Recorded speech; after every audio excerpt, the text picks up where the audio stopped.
സക്സസിൻ്റെ മുന്നോടിയാണ് നിങ്ങൾ പറഞ്ഞ ഫെയിലർ എന്ന് പറഞ്ഞിട്ട്. എന്ന് ഞാൻ പെണ്ണ് കാണാൻ പോയ അന്ന് I talk to her and she said yes. Basically എനിക്ക് റെഗുലറായിട്ടൊരു ഇൻകം ഉണ്ടായിരുന്നില്ല. ഉറപ്പായിട്ടും എനിക്ക് തിരിഞ്ഞു നോക്കുമ്പോൾ എൻ്റെ പാരൻസിൻ്റെ ഒരു ബ്ലെസ്സിങ് എനിക്ക് ഉണ്ടായിരുന്നില്ല എന്നൊരു ഫീലിംഗ് എനിക്ക് ഒരിക്കലും ഉണ്ടാവാൻ പാടില്ല. ഞാൻ ബിസിനസ്സിലേക്ക് കാലെടുത്ത് വയ്ക്കുന്നത് 2014 ഞാൻ പലപ്പോഴും നോക്കുന്നത് ഒരു വ്യക്തിയുടെ ആറ്റിറ്റ്യൂഡിനെയാണ്. ഇപ്പം ബിഗിനേഴ്സ് ആയിട്ടുള്ള കുറേ ആൾക്കാർ ഇപ്പം കോളേജ് കഴിഞ്ഞ് പഠനം കഴിഞ്ഞ് നിൽക്കുന്നുണ്ട്. അപ്പം അങ്ങനെയുള്ള ആൾക്കാരോട് ഈ ഇൻ്റർവ്യൂ പ്രിപ്പയർ ചെയ്യുമ്പോൾ എന്തൊക്കെ കാര്യങ്ങളാണ് ശ്രദ്ധിക്കുക? പലവർക്കും അനുഭവമാണ് ഗുരു. ഒന്നിനും ഒരു ഡിഫൈൻഡ് ലൈൻ ഉണ്ടോ എന്ന് ചോദിച്ചാൽ ഇല്ല എന്ന് വിശ്വസിക്കുന്ന ഒരു വ്യക്തിയാണ് ഞാൻ. എൻ്റെ പേര് ഷൈൻ ജോസഫ് എന്നാണ്. ഞാൻ നാട്ടിൽ എറണാകുളം അടുത്ത് മഞ്ഞപ്ര എന്ന് പറഞ്ഞ ഒരു ഗ്രാമപഞ്ചായത്താണ്.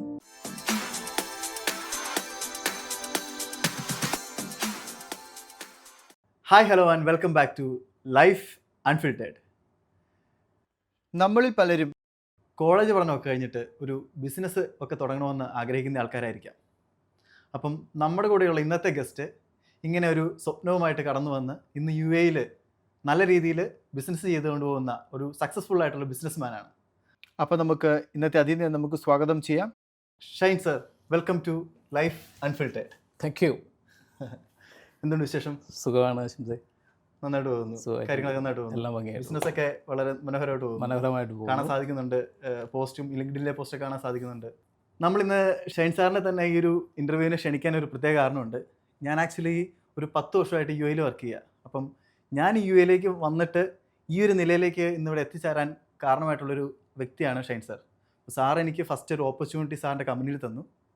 പിന്നെ എൻ്റെ ഒരു ഗുരു എന്ന് വേണമെങ്കിൽ പറയാം. എന്നെ എല്ലാ കാര്യങ്ങളും പഠിപ്പിച്ച് എന്നെ ഈ നിലയിലേക്ക് എത്തിക്കാൻ ഞാൻ എത്തിയതിന് കാരണം ഷൈൻ സാറാണ്. അതുകൊണ്ട് തന്നെയാണ് ഞാൻ ഇന്നത്തെ സെഗ്മെൻറ്റിൽ ഷൈൻ സാറിനെ തന്നെ ഒരു ഗസ്റ്റായിട്ട് വിളിച്ചത്. അപ്പോൾ anyway thank you sir, thank you so much for the compliments. ഒരു ചെറിയ കറക്ഷൻ പറയൂ. ഇൻട്രൊഡക്ഷനിൽ പറഞ്ഞപ്പോൾ എല്ലാ ചെറുപ്പക്കാരുടെയും സ്വപ്നം ബിസിനസ് തുടങ്ങണം എന്ന് മാത്രമായിരിക്കണം എന്നില്ല. പഠിത്തം കഴിഞ്ഞാൽ ഒരു ജോലി ആണ് അവരുടെ ഉദ്ദേശം. പക്ഷേ അവരുടെ ഉള്ളിൽ എവിടെയോ ഉറങ്ങിക്കിടക്കുന്ന ഒരു ആഗ്രഹമായിരിക്കാം ബിസിനസ് എന്നുള്ളത്. അത് പല സാഹചര്യം കൊണ്ടായിരിക്കാം എന്താ പറയുക ഉയർത്തെഴുന്നേറ്റ് വന്നിരിക്കുന്നത്. അങ്ങനെയുള്ളവർക്ക് ചിലപ്പോൾ ഒരു പക്ഷേ എൻ്റെ ഈ ഇൻ്റർവ്യൂ ഒരു എന്താ പറയുക ഒരു അഡ്വൈസോ സഹായമോ ആയേക്കാം. ഓക്കെ, എന്നാണ് എനിക്ക് തോന്നുന്നത്. Thank you for the correction. അപ്പം നമുക്ക് സാറിൻ്റെ ഒരു ചൈൽഡ്ഹുഡിൽ നിന്ന് സ്റ്റാർട്ട് ചെയ്യാം. സാറിൻ്റെ ഒരു ബാക്ക്ഗ്രൗണ്ട് ഒന്ന് പറയാമോ? സാർ എവിടെ നിന്നാണ് വരുന്നത്, എങ്ങനെയാണ് UAE എത്തിയത്, ചൈൽഡ്ഹുഡ് ഡ്രീമും ഒരു ബിസിനസ്സുകാരനാണോ എന്നായിരുന്നോ എന്നൊന്ന് എക്സ്പ്ലെയിൻ ചെയ്യാമോ? അശംസ പറഞ്ഞ പോലെ എൻ്റെ പേര് ഷൈൻ ജോസഫ് എന്നാണ്. ഞാൻ നാട്ടിൽ എറണാകുളം അടുത്ത് മഞ്ഞപ്ര എന്ന് പറഞ്ഞ ഒരു ഗ്രാമപഞ്ചായത്താണ്. കേരളത്തിൽ, ഇന്ത്യയിൽ നിന്നാണ് ഞാൻ പഠിച്ചതും വളർന്നതെല്ലാം നാട്ടിൽ തന്നെ. എൻ്റെ കോളേജ് കാലഘട്ടം കേരളത്തിലായിരുന്നു. എൻ്റെ പ്രൊഫഷണൽ കാലയളവ് ഞാൻ തമിഴ്നാട്ടിലായിരുന്നു പഠിച്ചു കഴിഞ്ഞ ഉടനെ തന്നെ സാധാരണ എല്ലാവരും ആഗ്രഹിക്കുന്ന പോലെ ഒരു ജോലിക്ക് കയറണം, IT ഫീൽഡിൽ ജോലിക്ക് കയറണം എന്നുള്ളത് തന്നെയായിരുന്നു എൻ്റെ ആഗ്രഹം. IT പഠിച്ചത്? ഞാൻ പഠിച്ചത് ഇലക്ട്രോണിക്സ് ആൻഡ് കമ്മ്യൂണിക്കേഷനാണ്. അന്നത്തെ കാലത്ത് ആ സമയത്ത് എൻ്റെ പഠിത്തം കഴിയുന്ന സമയം അതൊരു ബൂമിങ് സ്റ്റേജ് ആയിരുന്നു. ഫോർച്ചുനേറ്റ്ലി ഓർ അൺഫോർച്ചുനേറ്റ്ലി 9/11 അറ്റാക്ക് നടന്ന സമയമാണ്. So the entire market is down. ആ സമയത്താണ് എൻ്റെ പഠിത്തം കഴിഞ്ഞ് ഇറങ്ങുന്നത്. എല്ലാവരും ഒരു എന്താ ചെയ്യേണ്ടതെന്ന് അറിയാൻ പാടില്ലാത്ത നിൽക്കുന്ന ഒരു സിറ്റുവേഷനിൽ, അല്ലെങ്കിൽ എന്ത് ജോലിയായിരിക്കും അവൈലബിൾ എന്നൊക്കെ പറഞ്ഞ് നിൽക്കുന്ന സമയത്ത് എനിക്കൊരു ഓപ്പർച്യൂണിറ്റി കിട്ടി ഗൾഫിലേക്ക് ഒരു സെയിൽസ് എഞ്ചിനീയറായിട്ട് വർക്ക് ചെയ്യാൻ. ആ ഓപ്പർച്യൂണിറ്റി എൻ്റെ മുമ്പിൽ വന്നപ്പോൾ എനിക്കൊരു തീരുമാനം എടുക്കാൻ പറ്റുന്നുണ്ടായിരുന്നില്ല. എനിക്ക് ഹയർ സ്റ്റഡീസിന് പോകണം, IT ഫീൽഡിൽ വർക്ക് ചെയ്യണം എന്നായിരുന്നു അപ്പോഴും എൻ്റെ ഒരു ആഗ്രഹം. പക്ഷേ എൻ്റെ ഫാദർ വളരെ ക്ലിയർ ആയിരുന്നു, ഇനി നിനക്ക് മുന്നോട്ട് പഠിക്കണം എന്നുണ്ടെങ്കിൽ you need to find your own way. അതുകൊണ്ട് എന്ത് ഓപ്പർച്യൂണിറ്റി നിൻ്റെ മുന്നിലുണ്ടോ യു ടേക്ക് യുവർ ഡിസിഷൻ എന്നുള്ളതായിരുന്നു. അപ്പോൾ ഒരു തീരുമാനം എടുക്കാനുള്ള ഒരു പക്വതയൊന്നും എനിക്ക് ആയിട്ടുണ്ടായിരുന്നില്ല. അപ്പോൾ വീണ്ടും എൻ്റെ ഫാദർ പറഞ്ഞു, എൻ്റെ അഭിപ്രായം നീ ജോലിക്ക് പോവുക, ബാക്കി എങ്ങനെയാണോ വരുന്നത് അത് നിന്നെ എവിടെയാണെന്ന് വെച്ച് എത്തിക്കും എന്നാണ് എന്നോട് പറഞ്ഞത്. അപ്പോൾ ഇഷ്ടമാണോ അല്ലെങ്കിൽ ഇഷ്ടപ്പെട്ടിട്ടാണോ എന്ന് ചോദിച്ചാൽ അല്ല. പക്ഷേ അപ്പോഴത്തെ സാഹചര്യം കൊണ്ട് ഫാദർ പറഞ്ഞ ഒരു ഇൻസ്ട്രക്ഷനെ ഫോളോ ചെയ്തിട്ട് ഞാൻ ആ ഇൻ്റർവ്യൂവിന് പോകാം എന്ന് തീരുമാനിക്കുകയായിരുന്നു.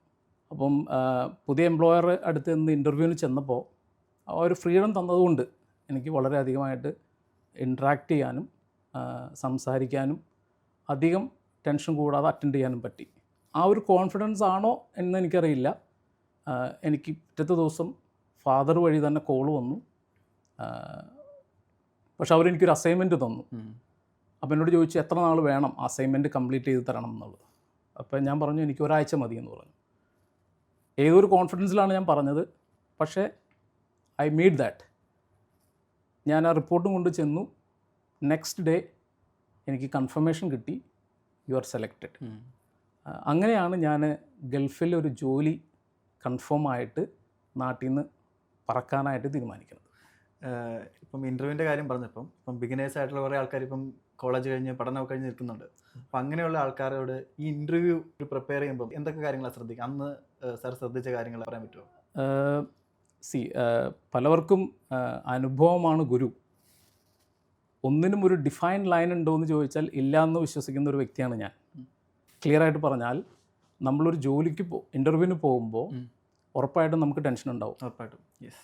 നമ്മൾ കുറേ ക്വസ്റ്റ്യൻസും കാര്യങ്ങളും എല്ലാം പ്രിപ്പയർ ചെയ്ത് പോകും. ഉറപ്പായിട്ടും അതൊരു പാർട്ട് മാത്രമാണെന്നുള്ള കാര്യം നമ്മൾ പലപ്പോഴും മറക്കാറുണ്ട്. അപ്പോൾ നമ്മൾ പലപ്പോഴും ക്രിയേറ്റ് ചെയ്യാൻ ശ്രമിക്കേണ്ടത് ആ സിറ്റുവേഷനെ എങ്ങനെ ഫേസ് ചെയ്യുക എന്നുള്ളതാണ്. ഞാൻ ഒരു ഫ്രീ മൈൻഡിലാണോ? Can I be a happy person in front of them? അതിന് ഞാൻ എങ്ങനെയാണോ ഒരുങ്ങേണ്ടത് ഓരോ വ്യക്തിനും ഡിപ്പെൻഡ് ചെയ്തിട്ടുണ്ട്. അപ്പോൾ ആ വ്യക്തിഗതമായിട്ട് അത് പ്രിപ്പയർ ചെയ്യാൻ പറ്റുകയാണെങ്കിൽ അതാണ് the best way of attending an interview. എന്നെ സംബന്ധിച്ച് ഞാൻ പലപ്പോഴും നോക്കുന്നത് ഒരു വ്യക്തിയുടെ ആറ്റിറ്റ്യൂഡിനെയാണ് പലപ്പോഴും ശ്രദ്ധിക്കാറ്. Depend on the designation. So obviously അയാളുടെ presence, the way he's responding, the way his face angles, ഇതെല്ലാം ഞാൻ ശ്രദ്ധിക്കാറുണ്ട്. ടെക്നിക്കലായിട്ടുള്ള സ്കില്ലുകൾ ശ്രദ്ധിക്കുക. ഉറപ്പായിട്ടും അത് ടെക്നിക്കൽ ഡെസിഗ്നേഷൻ റിലേറ്റഡ് ആണെന്നുണ്ടെങ്കിൽ ഒരു ബേസിക് നോളജ് ഉണ്ടാവണം എന്നുള്ളത് എനിക്ക് നിർബന്ധമുള്ള കാര്യമാണ്. കാരണം rest everything can be build up. നമ്മൾ ടോപ്പിക്കിൽ നിന്ന് കുറച്ച് മാറിപ്പോയി. എന്നാലും ഇത് കുറേ ആൾക്കാരെ ഇൻ്റർവ്യൂവിന് പ്രിപ്പയർ ചെയ്യുന്ന ആൾക്കാരുണ്ടാവും. അപ്പോൾ അവർക്കൊരു ഇതൊരു ഹെൽപ്ഫുൾ ആയിക്കോട്ടെ. ഉറപ്പായിട്ടും. ഓക്കെ. അപ്പോൾ നമുക്ക് സാറിൻ്റെ ജീവിതത്തിലേക്ക് കടന്നു വരാം. അപ്പം സാർ അവിടുന്ന് ജോലി കിട്ടി ഇവിടെ വന്നു. ഒരു സെയിൽസ് എഞ്ചിനീയർ ആയിട്ടാണ് ജോലി കിട്ടിയെന്നാണ് പറഞ്ഞത്. കറക്റ്റ്. ഞാൻ എൻജിനീയറിംഗ് ആണ് ഉദ്ദേശിച്ചത്. കാരണം അതിനകത്തൊരു ടെക്നിക്കൽ റെസ്പോൺസിബിലിറ്റി കണ്ടതുകൊണ്ടാണ് ആ ജോബ് ഞാൻ ആക്സെപ്റ്റ് ചെയ്തത്. സെയിൽസ് അതിനോട് ആഡ് ചെയ്യപ്പെട്ടതാണ്. പക്ഷേ എൻ്റെ ഒരു ഡ്രീമിലെ ഒരു പാർട്ടാണ് ഒരു ബിസിനസ്, അല്ലെങ്കിൽ ബിസിനസ് എന്ന് പറഞ്ഞാൽ ഒരു മേഖല. അപ്പം ജോലിയായിട്ട് ഇവിടെ വന്നു, സെയിൽസ് എഞ്ചിനീയർ ആയിട്ട് കുറേ നാൾ വർക്ക് ചെയ്തു. പിന്നെ എപ്പോഴാണ് ഒരു ബിസിനസ്സിലേക്ക് കാലെടുത്ത് വെക്കുന്നത്? ഞാൻ ബിസിനസ്സിലേക്ക് കാലെടുത്ത് വയ്ക്കുന്നത് 2014 2014 ഗൾഫിൽ വന്ന് ഓൾമോസ്റ്റ് ഒരു ഞാൻ 2001 ഗൾഫിൽ വരുന്നത്. അപ്പോൾ ഒരു 14 വർഷം കഴിഞ്ഞിട്ടാണ് ഞാൻ ബിസിനസ്സിലേക്ക് എടുത്ത് വയ്ക്കുന്നത്. അതിന് വയ്ക്കാനുള്ള കാരണം ചെറുപ്പത്തിലെ, അല്ലെങ്കിൽ ഞാനൊരു ടീനേജർ കഴിഞ്ഞ് അല്ലെങ്കിൽ ഹൈസ്കൂളിൽ പഠിക്കുന്ന സമയത്ത് എൻ്റെ മനസ്സിൽ മുട്ടിട്ട ഒരു ആഗ്രഹമാണ് ബിസിനസ് പേഴ്സൺ എന്നുള്ളത്. പക്ഷേ എന്ത് ബിസിനസ്സാണ് എന്ന് ചോദിച്ചു കഴിഞ്ഞാൽ എൻ്റെ മനസ്സിലെപ്പോഴും ഒരു ടെക്നോളജി റിലേറ്റഡ് ബിസിനസ്. പക്ഷേ എവിടേക്കാണെന്നോ എന്താണെന്നോ എങ്ങനെയാണെന്നോ ഒരു റൂട്ട് മാപ്പും എൻ്റെ മനസ്സിലില്ല. അപ്പോൾ അങ്ങനെ ഇരിക്കുമ്പോൾ ഒരു സാഹചര്യത്തിലാണ് എനിക്ക് ഒരു ഓപ്പർച്യൂണിറ്റി എനിക്ക് കിട്ടി. സംഭവം ഒരു വർക്കിംഗ് പാർട്ട്ണർ എന്നുള്ള നിലയിൽ എൻ്റെ ഫസ്റ്റ് ചാൻസ് ട്രൈ ചെയ്യാനായിട്ടുള്ളത്. ആ ചാൻസ് കിട്ടിയപ്പോൾ it was very hard to take a decision. കാരണം 14 വർഷം വർക്ക് ചെയ്തിട്ട് ഒരു ബിസിനസ്സിനകത്തേക്ക് അല്ലെങ്കിൽ ബിസിനസ് ഓപ്പർച്യൂണിറ്റിയിലേക്ക് ഫസ്റ്റ് കാലെടുത്ത് വെക്കുക എന്ന് പറയുമ്പോൾ it was not an easy job. എനിക്കറിയാം, ഈ സാലറി എന്ന് പറയുന്നത് നമുക്ക് ഈ മയക്കുമരുന്നും അതുപോലെ മദ്യപാനം പോലെയുള്ളൊരു അഡിക്ഷനാണെന്ന് വിശ്വസിക്കുന്ന ആളാണ് ഞാൻ. അപ്പം എന്നും സ്ഥിരമായിട്ട് സാലറി കിട്ടിക്കൊണ്ടിരിക്കുമ്പോൾ നമുക്കൊരു റിസ്ക് എടുത്ത് ബിസിനസ് തുടങ്ങാൻ വേണ്ടി എപ്പോഴും അതൊരു റിസ്ക് ആണ്. അതെ. അപ്പം സാർ പറഞ്ഞപ്പോൾ എനിക്കത് ശരിക്കും റിലേറ്റ് ചെയ്യാൻ വേണ്ടി പറ്റുന്നുണ്ട്. അതെ. അപ്പോൾ എന്നെ സംബന്ധിച്ചെന്ന് പറഞ്ഞു കഴിഞ്ഞാൽ ആ ഒരു പോയിൻറ്റിനേക്കാൾ ഉപരി എന്നെ സംബന്ധിച്ച് എന്നെ കൺവിൻസ് ചെയ്ത പോയിൻ്റ്, അല്ലെങ്കിൽ ഞാൻ അതിനകത്തേക്ക് ഇറങ്ങുമ്പോൾ ആ ഡിസിഷൻ എടുക്കാനുള്ള തീരുമാനം, എൻ്റെ വരും തലമുറയ്ക്ക് there should be a platform to have a to grow the way they want. അതിനൊരു പ്ലാറ്റ്ഫോം ക്രിയേറ്റ് ചെയ്യണമെന്ന് എനിക്കൊരു ആഗ്രഹം ഉണ്ടായിരുന്നു. അതിന് പറ്റിയൊരു ഫീൽഡ് എന്ന് പറഞ്ഞാൽ, അല്ലെങ്കിൽ അതിൻ്റെ ഒരു പ്ലാറ്റ്ഫോം എന്ന് പറഞ്ഞാൽ ബിസിനസ് പ്ലാറ്റ്ഫോം ആണെന്ന് എൻ്റെ മനസ്സിൽ എവിടെയോ ഞാൻ എഴുതി വെച്ചിട്ടുണ്ട്. അത് പല സാഹചര്യം കൊണ്ടോ എൻ്റെ മുന്നിൽ വന്ന് ഞാൻ കണ്ടിട്ടുള്ളതായിട്ടുള്ള പലവരുടെയും ജീവിതം കൊണ്ടോ എന്നെ ഇൻഫ്ലുവൻസ് ചെയ്തിട്ടുള്ള വ്യക്തികൾ കൊണ്ടോ ആയിരിക്കാം. ആ ഒരു ചിന്താഗതി എൻ്റെ മനസ്സിലുള്ളത് കൊണ്ട് this is the best platform for my future generations എന്നുള്ളൊരു തോട്ട് എൻ്റെ മനസ്സിലുണ്ടായിരുന്നു. അതാണ് ഞാൻ അതിനകത്ത് റിസ്ക് എടുക്കാനും ഈവൻ എൻ്റെ പാരൻസ് പോലും എനിക്ക് തോന്നാനുള്ള was supportive in initial stage to get into the business. പക്ഷേ എനിക്ക് അവരെ കൺവിൻസ് ചെയ്യാൻ പറ്റിയ ഒരു പോയിൻ്റ് ഇത്രയായിരുന്നു, ഞാനിത് ചെയ്താൽ I am not sure I can make out of it, പക്ഷേ അടുത്ത തലമുറയ്ക്ക് ഉറപ്പായിട്ടും ഇതൊരു പ്ലാറ്റ്ഫോം ആയിരിക്കും, അറ്റ്ലീസ്റ്റ് മൈ എക്സ്പീരിയൻസ് അത് അവരെ ഹെൽപ്പ് ചെയ്യുമായിരിക്കും ഫാദർ ഡാഡി എന്ന് പറഞ്ഞിട്ടാണ് ഞാൻ എൻ്റെ കൺഫർമേഷൻ ഡാഡിയുടെ അടുത്ത് നിന്ന് വാങ്ങിച്ചത്. ഓക്കെ എന്നാൽ നീ നോക്കൂ എന്ന് എനിക്കൊരു കൺഫർമേഷൻ കിട്ടിയത് അങ്ങനെയാണ്. അതായിരുന്നു എൻ്റെ കൺവിൻസിങ് പോയിന്റ്. അങ്ങനെയാണ് ബിസിനസ്സിലേക്ക് ഇറങ്ങിയത്. വേറെ എന്തൊക്കെ സ്ട്രഗിൾസ് ആണ് നമ്മളിപ്പം ബിസിനസ് തുടങ്ങാൻ വേണ്ടി വന്ന സമയത്ത്, ആലോചിച്ച സമയത്ത് ഉണ്ടായത്? എന്തൊക്കെയാണ് ഫേസ് ചെയ്ത struggles apart from the parents? ഉറപ്പായിട്ടും പാരൻസിൻ്റെ അടുത്തുനിന്നൊരു സ്ട്രഗിൾ ആയിരുന്നില്ല. Only to say to them and get a confirmation or say yes. So നാളെ ഉറപ്പായിട്ടും എനിക്ക് തിരിഞ്ഞു നോക്കുമ്പോൾ എൻ്റെ പാരൻസിൻ്റെ ഒരു ബ്ലെസ്സിങ് എനിക്ക് ഉണ്ടായിരുന്നില്ല എന്നൊരു ഫീലിംഗ് എനിക്കൊരിക്കലും ഉണ്ടാവാൻ പാടില്ല. അപ്പോൾ അതുകൊണ്ട് അതൊരു ചലഞ്ചായിരുന്നു somehow to convince them, because അവരും ഒരു എംപ്ലോയ് എന്നുള്ള അല്ലെങ്കിൽ ഒരു സ്ഥിര ജോലി വരുമാനമുള്ള ഒരു ഫാമിലി ബാക്ക്ഗ്രൗണ്ടിൽ നിന്ന് ഞാൻ വന്നതുകൊണ്ടും അവർ ആ എൻവയോൺമെൻറ്റിൽ പറഞ്ഞതുകൊണ്ടും അവർക്ക് അത് മാറ്റി ചിന്തിക്കുന്നത് എപ്പോഴും ഒരു ബുദ്ധിമുട്ടായിരിക്കുമല്ലോ. അപ്പോൾ ആ ഒരു ചലഞ്ചായിരുന്നു ഞാൻ ഫേസ് ചെയ്തിരുന്നത്. പക്ഷേ ഇന്ന് ഞാൻ തിരിഞ്ഞു നോക്കുമ്പോൾ അതൊരു ചലഞ്ചല്ല, പക്ഷേ ഒരു ഫസ്റ്റ് പോയിൻ്റ് ഓഫ് ഹേർഡിലായിരുന്നു. അത് ഞാൻ പാസ് ചെയ്തു.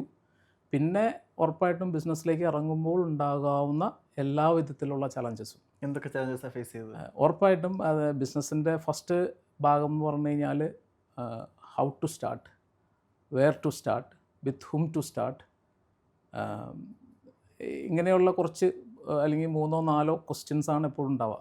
അപ്പോൾ ഈ പറഞ്ഞ പോലെ, ഞാൻ മുമ്പ് പറഞ്ഞ പോലെ എനിക്കൊരു സാഹചര്യം വന്നു, അതുകൊണ്ട് ആ ക്വസ്റ്റ്യൻ ഞാൻ കവറപ്പ് ചെയ്തു.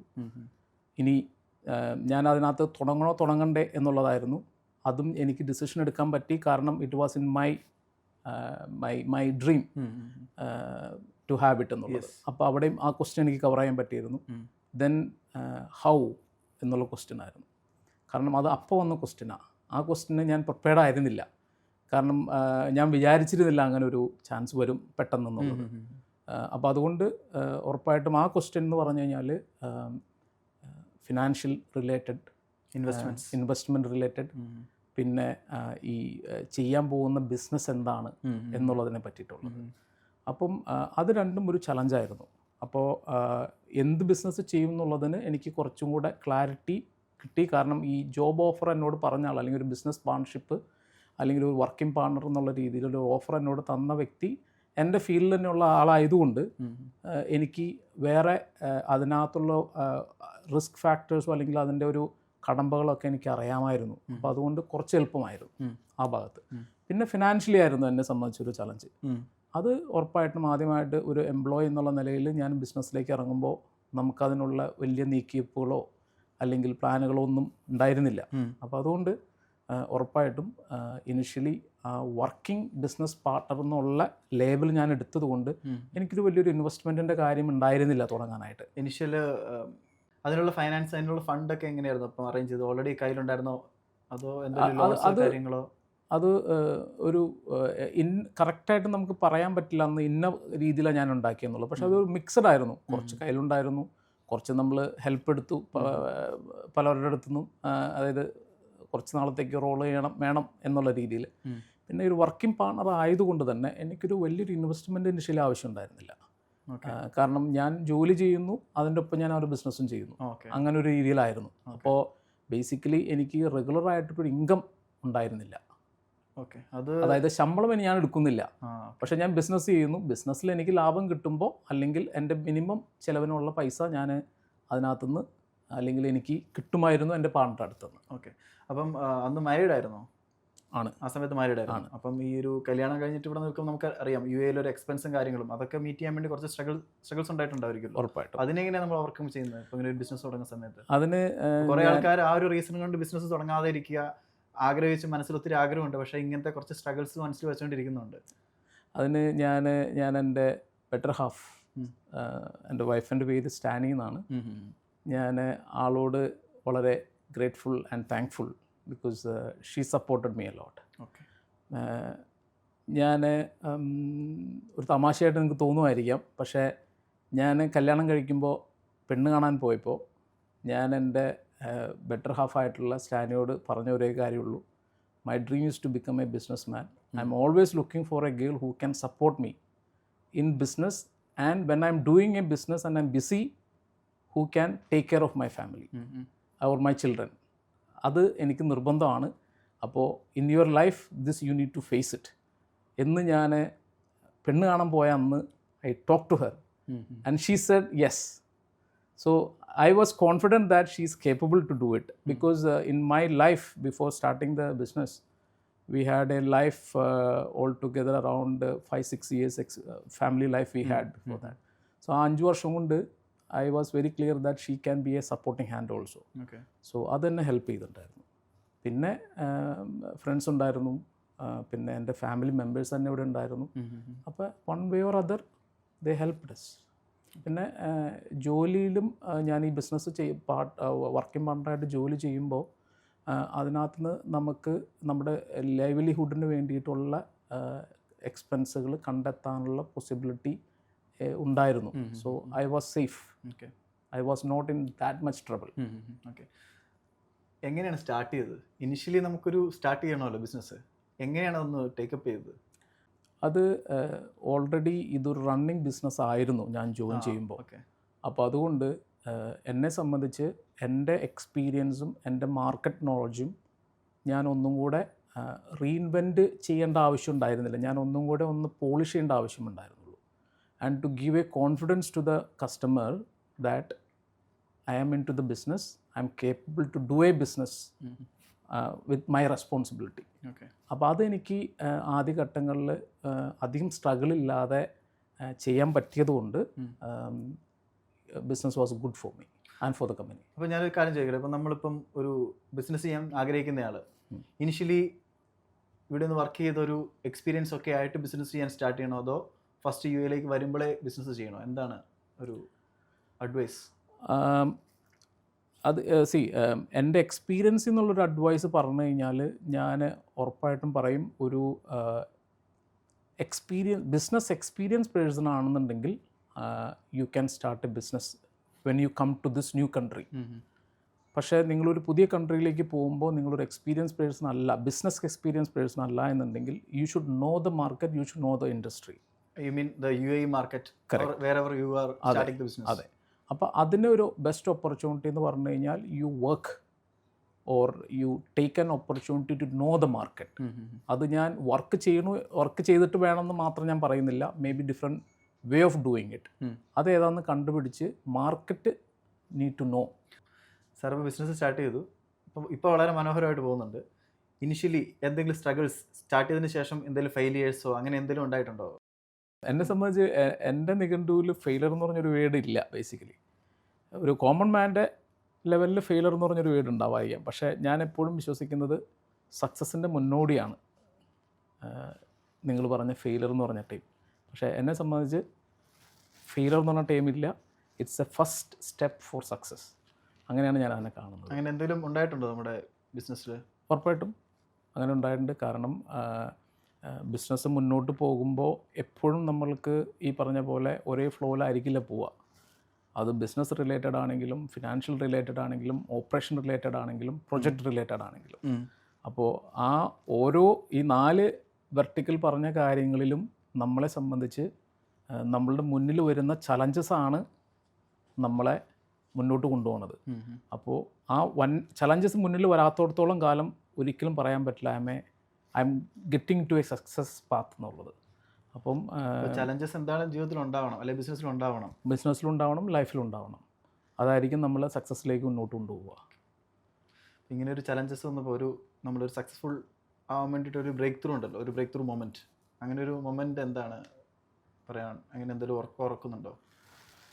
ഞാനങ്ങനെ ഒരു പ്രത്യേക ഇൻസിഡൻ്റ് അല്ല, പക്ഷേ എന്നെ സംബന്ധിച്ച് എൻ്റെ ഫസ്റ്റ് ബിസിനസ് ഇൻവോയ്സ് നടന്നത് ഒരു 500 ദിറംസിനാണ്.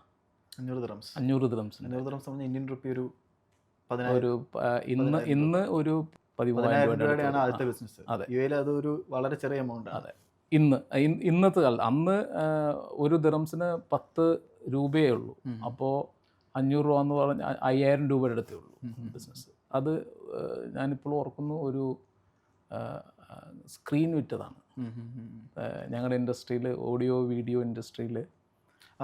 എന്താണ് ബിസിനസ് ചെയ്യുന്നതെന്ന് എനിക്കറിയാം, പ്രേക്ഷകർക്ക് വേണ്ടിയിട്ടൊന്ന് പറയാമോ? എൻ്റെ business activities audio visual systems. നമ്മൾ അതിൻ്റെ ഒരു സിസ്റ്റം ഇൻ്റഗ്രേറ്ററാണ്. ഓക്കെ. നമ്മൾ കസ്റ്റമേഴ്സിന് അവരുടെ റിക്വയർമെൻ്റ് അനുസരിച്ചുള്ളൊരു ട്രെയിലർ മെയ്ഡായിട്ടുള്ളൊരു സൊല്യൂഷൻ ഡിസൈൻ ചെയ്ത് കൊടുക്കുക. ആ ഡിസൈൻ ഓർഡർ ആയിക്കഴിഞ്ഞാൽ അതിൻ്റെ റിലേറ്റഡ് ആയിട്ടുള്ള എക്യുപ്മെൻറ്റ്സ് സപ്ലൈ, അതിൻ്റെ ഇൻസ്റ്റലേഷൻ, അതിൻ്റെ കോൺഫിഗറേഷൻ, അതിൻ്റെ സപ്പോർട്ട്, കംപ്ലീറ്റ് സൊല്യൂഷൻ. ഓക്കെ, അതാണ് നമ്മൾ ചെയ്യുന്നത്. ഓക്കെ. അപ്പോൾ ഗൈസ്, നമ്മുടെ ഇന്നത്തെ എപ്പിസോഡും ഇവിടെ അവസാനിക്കുകയാണ്. അപ്പോൾ നിങ്ങൾക്കത് ഇഷ്ടപ്പെട്ടിട്ടുണ്ടെങ്കിൽ നിങ്ങളുടെ കൂട്ടുകാർക്കൊക്കെ ഒന്ന് ഷെയർ ചെയ്ത് കൊടുക്കുക. അതേപോലെ നമ്മുടെ ചാനൽ സബ്സ്ക്രൈബ് ചെയ്യാൻ മറക്കരുത്. അപ്പോൾ ഇനിയും കാണുന്നോണം വരെ ബൈ ബൈ.